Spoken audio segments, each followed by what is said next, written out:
मुख्य तरह हमारे जो प्रदेश में नई कार्यकारिणी के गठन की प्रक्रिया चली हुई है, वो रास्ता चुनेंगे। हम उनके साथ कंधे से कंधा मिला के अपने इस जंग को बरकरार आगे बढ़ाएंगे। आज के इन मुख्यों में हमारी मूलतः वही डिमांड है जो कि हिमाचल प्रदेश सरकार ने 62-70 में ये घोषणा की थी कि आपके पेंशन के जितने भी वित्तीय लाभ हैं वो आपको उसका बजट का प्रावधान कर दिया जाएगा और जल्द ही आपको उसका भुगतान कर दिया जाएगा।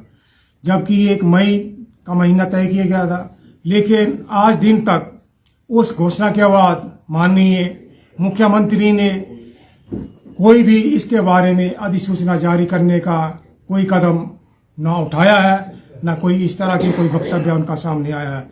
तो इस तरह से हम पेंशनर्स व कर्मचारियों के साथ ये आंख मचोली वाले छलावे वाली राजनीति खेल रहे हैं। हम रिटायर होके 10-15 साल की उम्र गुजार चुके हैं और उम्र की इस अवस्था में विभिन्न बीमारियों का साथ हमारा संघर्ष चला हुआ है।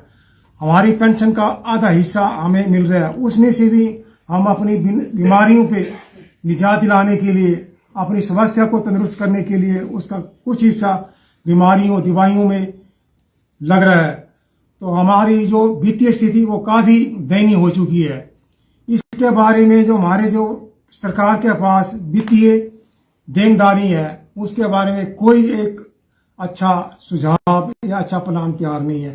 तो हमारी सरकार से ये घोषणा है, हमारी ये सरोकार है, उनसे ये आप उनसे प्रार्थना करते हैं कि कम से कम हमारी उम्र अंदाज को देख के ये हमारे जितने वित्तीय लाभ उनके पास लंबित है उन्हें जल्द से जल्दी हमें वितरित करने की जो अधिसूचना जारी की जाए। और दूसरी बात हमारी डीए की है। डीए की दीवार जो अब वो हिमाचल प्रदेश सरकार पे चढ़ती जा रही है। जो घोषणाएं हुई हैं उसमें 2 डीए की किस्त का हमारा पेंशन के साथ जो भुगतान शुरू हो गया है, लेकिन कम से कम 93 महीने का जो डीए का एरियर है उसके बारे में सरकार बिल्कुल खामोश है।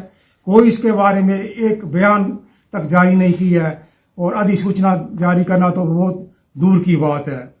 यही हाल अभी जो 3% की जो महंगाई भत्ते की किस्त की घोषणा की थी सरकार ने, तो मैं समझता हूँ बिल्कुल औचित्य बात नहीं है, क्योंकि जो सिक्वेंस में 4% और उसके बाद 4% उसके बाद 3% की बारी आनी थी, ये किस तरीके से उस मॉड्यूल को सेटअप कर पाएंगे, ये हमारी समझ से बाहर है।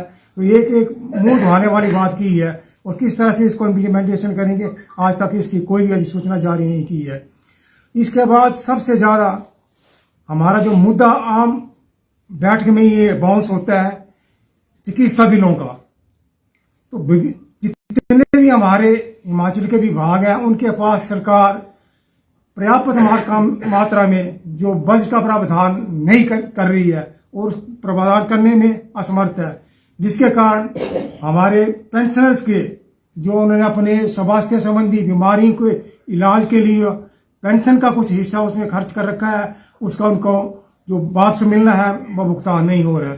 तो हम सरकार से पुनः अनुरोध करते हैं कि कम से कम हमारी उम्र को देखते हुए, हम हमारी बीमारी को देखते हुए इस मुद्दे पे विभिन्न विभागों को उचित मात्रा में कम से कम जो है बजट का प्रावधान करें, ताकि जो हमारी जितनी बिल्स पेंडिंग है वो लायबिलिटी सरकार के पास पेंडिंग है उसका भुगतान करके हम अपने जीवन को थोड़ा खुशहाल कर सकें, अपनी ज़िंदगी जी सकें और आने वाले जो हमारे स्वास्थ्य संबंधी जितनी चुनौती है उनका सामना कर सकें।